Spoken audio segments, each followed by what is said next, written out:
Have you ever noticed that some people lose a lot of weight on a GLP-1 medicine and then some others, they just barely see results? I see this all the time.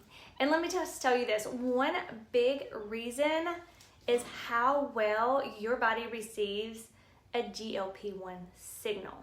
And that starts with a receptor called GLP-1R. We're going to talk about that. Has a lot to do with genetics too. Okay, so let's just say you're eating. Okay, so when you eat, especially like proteins or carbohydrates, let's give you a big old steak. Let's say you're eating, okay? Let's give you a steak, okay? So you're going to have this. What happens when you do this? Your body is going to release its own GLP-1 or glucagon-like peptide 1. So it releases here, okay? Let's get a better marker. I don't have another one. Okay, so GLP-1. That's what has been released. The gut releases that. Now, the GLP-1, it is going to act in 3 different places. Okay, number 1, it's going to act right in your gut where it's released.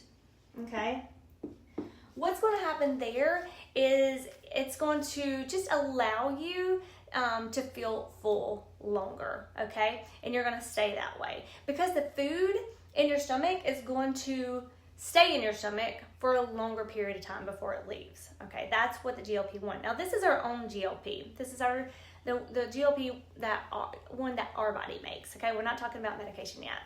Okay, then in the pancreas, so it also works, let's just say this is a little pancreas, it works to help release insulin from the pancreas to take it out of your body to help control your blood sugar. So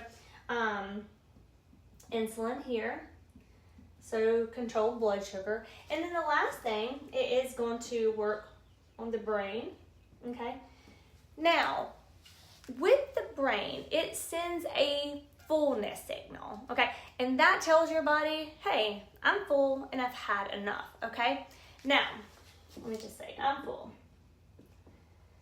Now, the fullness signal, it only really works if there is a receptor that it can bind to. So the GLP-1 needs to bind to a receptor called the GLP-1 or the GLP-1 receptor. Okay, so that is made by a gene, actually. So the gene is actually called a GLP-1 receptor, and that gene tells your body to make or to create this receptor called GLP-1 receptor. So same names, makes it very easy. Now, this is what the body does. What the body does is this hormone right here. Let's just call it a key, okay? Because it needs to be a lock and key situation. Okay, so here is a key, okay? Now, and that is GLP-1. It needs to fit very tightly, very well, very efficiently into this lock, okay? The lock is the receptor. Okay, so that needs to fit into this. So, once that fits very tightly, then that's when you can get the fullness signal. Hey, I'm full, stop eating, okay? Now, these medications, these GLP-1 medications, Ozempic, Wegovy, they do not create something brand new in your body. Our body already has that system. They copy and they amplify that same GLP-1 hormone or signal that our body's already making. So instead of like a very short signal that fades quickly right after you eat, the medication, GLP-1s, it's going to create a very strong and a very lasting signal, okay? So that's why people feel fuller longer, they eat less, and they see changes in their blood sugar, and they start losing drastic amounts of weight. Some people. Now, the reason I say some people is here's where the difference shows up. Okay, now, some people have like small differences in their genetics, okay? So not everyone's GLP-1 receptor or not everyone's gene is going to tell their body to create are going to give a strong signal to create the GLP-1 receptor. So they'll create it, but they might not create as many. Or they'll create it, but it's a little weak, so it's not going to fit strong. Now, if that is the case, if their gene's not telling their body to create this lock, so now this key is not going to fit tightly in this lock, now that GLP-1 medication is not going to really work well either.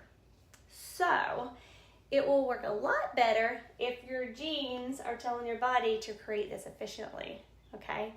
But we can look at your genetics and we can say, hey, what does the GLP-1 receptor gene look like? Is there a variant there so it's not creating this the way it should? And that is how we can tell if a GLP-1 medicine will more than likely work for you as well as it will for someone else. Isn't our body so amazing? Isn't genetics so amazing? Something you may not know, and if you want to know, just reach out to me. There's ways that we can actually increase our own body's GLP-1 naturally. So that's really something cool. So reach out to me if you want to know that. Thanks for listening, and tell me what you're interested in. I love talking about genetics and how our body works because our bodies are so amazing. You guys have a good rest of your day.